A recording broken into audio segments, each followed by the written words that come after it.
Derbyshire turned their LV County Championship match with Kent on its head after a remarkable fight back on the second day in Canterbury, where Wayne White produced game-changing and career-best figures of 6 for 25 before Chesney Hughes and Billy Godleman restored some sanity to proceedings. Derbyshire began the second morning in a mess, and things didn't initially improve when Tom Poynton was out to the third ball of the day, chipping a delivery from Ivan Thomas to Daniel Bell-Drummond. Tom Taylor then edged the same bowler to Adam Riley after making a single, and Tony Palladino on 27 nicked a pull off Thomas behind as the visitors, who started the morning on 67 for 7, were all out in 5 overs for 86, and that gave Kent a first innings lead of 119, Matt Coles ending with 5 for 24 after his devastating opening burst on the previous evening. 17 had been added to that lead when Joe Denley was LBW to Palladino, this time the new ball not creating absolute panic first thing. Indeed, this game at last began to settle down after 20 wickets had fallen in the first 98 overs. That's one every 5 on average. 14 now passed by without any significant drama, as Bell-Drummond and Rob Key proved that this pitch was not filled with mines.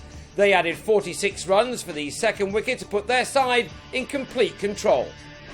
White, in his first championship game of 2015, was held back until the 19th over of the innings, and he got one through Key's defensive prod to bag a wicket with his fourth delivery. The wicket of Bell-Drummond for 45 arrived in the bowler's next over, although it was a mistake by the batsman that brought about his own downfall, taking on a second run which wasn't on to be beaten by Taylor's throw in spite of the early dive. It was the moment which turned this match. The score moved up to 89, the lead into the 200s, before the game really began to turn, once Fabian Cowdrey chopped a ball from White back onto his stumps. Darren Stevens was out next ball, a decision to leave his first delivery alone backfiring as he was hit in front of his stumps. So debutant Ryan Davis on a pair had to come out to survive the hat-trick ball.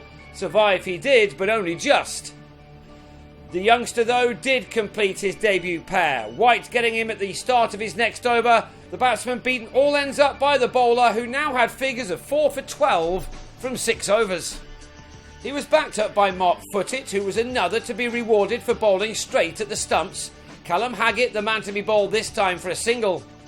From 63 for 1 and then 89 for 3, Kent now slumped to 104 for 8 when Coles was plumb in front to Footit for 6. The game switching around in extraordinary circumstances. White then claimed his 5th wicket, something the all-rounder had managed only 4 times before in his career, Riley becoming the 11th man in this match to depart without troubling the scorers. A remarkable stat. Sam Northeast had watched 7 wickets fall in no time at all from the non-striker's end. He decided now to throw the bat, this shot off White carrying the distance. But the former Leicestershire and Lancashire man, now back at his home county, then had Northeast brilliantly held in the deep by Tilakaratne Dilshan for 29, as Kent were all out for 112, White with a career best return of 6 for 25 in 9.4 overs. Derbyshire were left with 232 runs to win in a minimum of 242 overs, but again they lost Ben Slater in the first one of their innings, Coles striking immediately as he had done 3 times in the first dig. This time though, the visitors did not collapse at the start. In their first innings they lost 3 wickets before scoring a single run, but this time Godleman and Hughes got their heads down to forge a partnership which confirmed their side's domination of this day. Some very quick thinking from Coles almost saw Hughes run out, the batsman reacting well to the work of the bowler. Indeed, Hughes rode his luck at times, a few of his boundaries coming off the edge of his bat, but in a game dominated by the bowlers so far, it was about time that the batsman had some moments of fortune. On another day, Hughes might have been given out leg before here to Riley. This time, though, the batsman survived. Coles continued to charge in, and on a few occasions he gave the batsman plenty to think about. There had been no apparent reason why so many wickets had fallen so quickly in this game. The first 30 for 403 runs in 134 overs, and these 2 batsmen proved that there was nothing wrong with the surface after all. Hughes made it to a 50 off 89 balls, with these a couple of his 8-4s, while Godleman, a man spending a lot of time at the crease of late, made his own off 97 deliveries, his innings containing 8 boundaries. Slowly but surely, these two were taking their side close to victory, one which they will hope to complete with more than 5 sessions to spare. Hughes will want his second 100 of the season on day 3. A late 6 off a horrible full bunger from Riley had him into the 80s.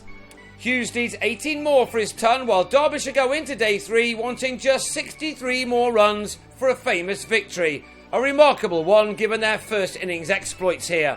They'll resume on 169 for 1, in which Godleman also has 61 runs to his name.